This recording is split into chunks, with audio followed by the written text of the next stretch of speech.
नमस्कार। चलिए आज एक ऐसे सफर पर चलते हैं जो हमें भारत के कोने कोने तक ले जाएगा।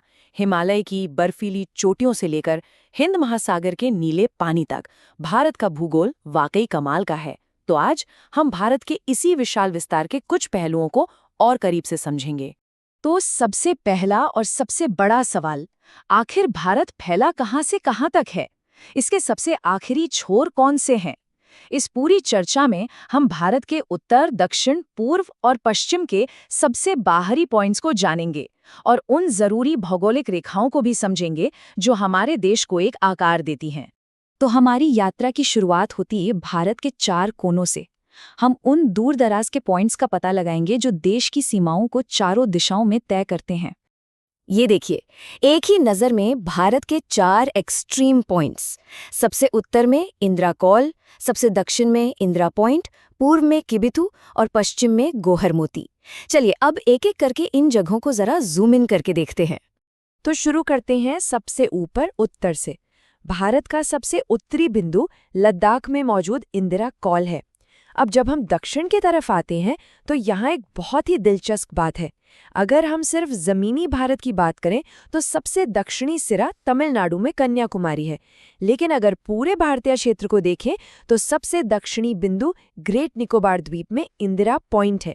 वैसे एक मजेदार बात, इंदिरा पॉइंट को पहले पिग्मेलियन पॉइंट के नाम से भी जाना जाता था। अब चलिए पूर्व से पश्चिम का सफर करते हैं। भारत का सबसे पूर्वी बिंदु है अरुणाचल प्रदेश में किबिथु, जिसे उगते सूरज की भूमि भी कहते हैं। और ठीक इसके दूसरे छोर पर पश्चिम में है गुजरात का गोहर मोती, जो देश का सबसे पश्चिमी किनारा है। यही 4 बिंदु मिलकर भारत के विशाल विस्तार की कहानी कहते हैं। चारों कोनों को तो हमने देख लिया। अब हम अपना ध्यान एक ऐसी काल्पनिक रेखा पर लाते हैं जो भारत के भूगोल और जलवायु पर बहुत गहरा असर डालती है, और वो है कर्क रेखा। तो ये कर्क रेखा आखिर है क्या? देखिए, ये 23.5 डिग्री उत्तरी अक्षांश पर खींची गई एक काल्पनिक रेखा है। इसकी सबसे बड़ी खासियत ये है कि ये भारत को लगभग 2 बराबर हिस्सों में बांट देती है। इसके ऊपर का हिस्सा शीतोष्णकटिबंध में आता है और नीचे वाला उष्णकटिबंध में। और यही वजह है कि भारत में इतनी अलग अलग तरह की जलवायु देखने को मिलती है। अब एक सवाल, कोई अंदाजा लगा सकता है कि ये जरूरी रेखा भारत के कितने राज्यों से होकर गुजरती है? इसका जवाब है 8। जी हाँ, पूरे 8 राज्य इस रेखा पर पड़ते हैं। और ये रहे वो 8 राज्य। चलिए इस नक्शे पर पश्चिम से पूर्व की ओर इसका रास्ता देखते हैं।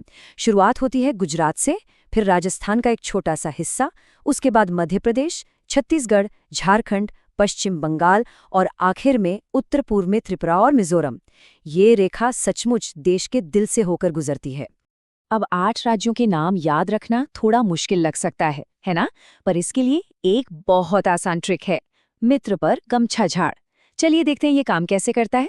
मी से मिजोरम, त्र से त्रिपुरा, प से पश्चिम बंगाल, र से राजस्थान, ग से गुजरात, म से मध्य प्रदेश, छा से छत्तीसगढ़ और झाड़ से झारखंड। है ना कमाल की ट्रिक? एक और दिलचस्प बात यह है कि कर्क रेखा की लंबाई हर राज्य में एक जैसी नहीं है। जैसा कि ये चार्ट दिखा रहा है, इसका सबसे लंबा सफर मध्य प्रदेश में है, जबकि सबसे छोटा रास्ता ये राजस्थान में तय करती है। चलिए कर्क रेखा से जुड़ी कुछ और मजेदार बातें जानते हैं। माही नदी भारत की इकलौती ऐसी नदी है जो कर्क रेखा को एक नहीं बल्कि 2 बार काटती है।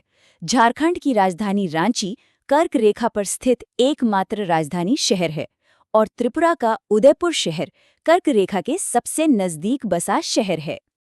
अब हम अपने विश्लेषण के एक बहुत ही जरूरी और थोड़े संवेदनशील हिस्से की तरफ बढ़ रहे हैं, भारत की उत्तरी सीमा। यहाँ की भौगोलिक बनावट जितनी जटिल है उतनी ही रणनीतिक भी। ये जो नक्शा है ये उत्तरी सीमा के मुख्य क्षेत्रों को दिखाता है। पाकिस्तान अधिकृत कश्मीर यानी पीओके, गिलगित बल्तिस्तान, सियाचिन ग्लेशियर और अक्साई चिन। कंट्रोल लाइंस को समझने के लिए इन क्षेत्रों को जानना बहुत जरूरी है। यहाँ पर 2 शब्दों के बीच का फर्क समझना बहुत जरूरी है, एलओसी और एलएसी। अक्सर लोग इनमें कंफ्यूज हो जाते हैं। देखिए, एलओसी यानी लाइन ऑफ कंट्रोल, ये भारत और पाकिस्तान अधिकृत कश्मीर पीओके के बीच है। वहीं एलएसी यानी लाइन ऑफ एक्चुअल कंट्रोल, ये भारत और चीन के कब्जे वाले अक्साई चिन के बीच हैं। ये दोनों बिल्कुल अलग अलग रेखाएं हैं। तो एक नज़र में फिर से देख लेते हैं। हमने भारत के 4 सबसे बाहरी बिंदु जाने, इंदिरा कॉल, इंदिरा पॉइंट, किबिथु और गुहर मोती।